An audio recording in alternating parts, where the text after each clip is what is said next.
Hello bachon, let's read the question. The question says according to which theory activation energy and proper orientation of molecules together determine the criteria of an effective collision.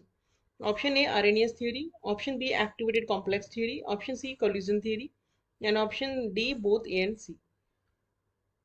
So first of all we will check the key concept of the question. The key concept of this question is that according to Arrhenius equation the rate constant is equal to A e to the power minus E A by R T. यहाँ पे ए जो है वो किसी particular reaction के लिए constant होता है और इसे हम आरएनएस फैक्टर या फ्रीक्वेंसी फैक्टर के नाम से जानते हैं। और e to the power minus E A by R T जो है वो रिप्रेजेंट करता है fraction of molecule having energy more than और equal to activation energy.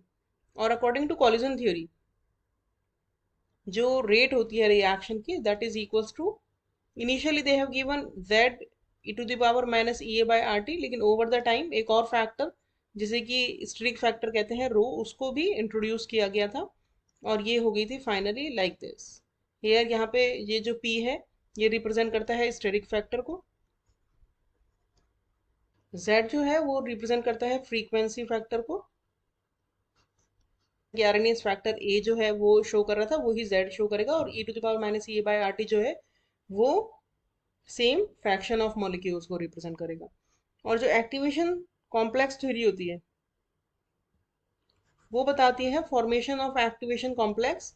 Activation complex क्या होता है? Highest energy state of reactant जो होता है उसको हम बोलते हैं एक्टिवेटेड कॉम्प्लेक्स। तो इसके अकॉर्डिंग जो सपोज ये कोई रिएक्शन है तो यहाँ पे रिएक्टेंट है, रिएक्टेंट से लेके ये हाईएस्ट एनर्जी जो है ये है एक्टिवेटेड कॉम्प्लेक्स, और उनके बीच के जो एनर्जी का डिफरेंस होता है ये होता है activation energy of the reactant molecule. और इतनी एनर्जी एटलीस्ट होनी ही चाहिए for a molecule to undergo a chemical reaction.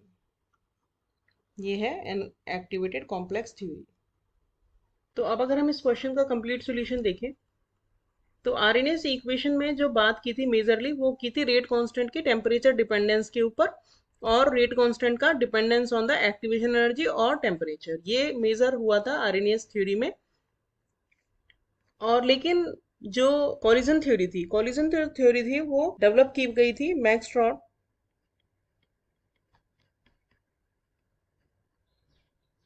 And William Levi's के द्वारा। और ये जो है जो कॉलिजन थ्योरी थी इसमें ज्यादा एनर्जेटिक एंड मैकेनिस्टिक अप्रोच इसमें थी, मतलब ये जो है मॉलिक्यूल्स के कोलिजन उनकी एनर्जी उसके बारे में ज्यादा बात करते हैं इस थ्योरी में।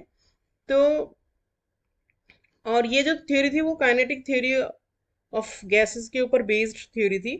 तो इसमें सबसे पहले हमें बताया गया कि जो रेट होती है वो होती है equals to Z e to the power minus E A by R T.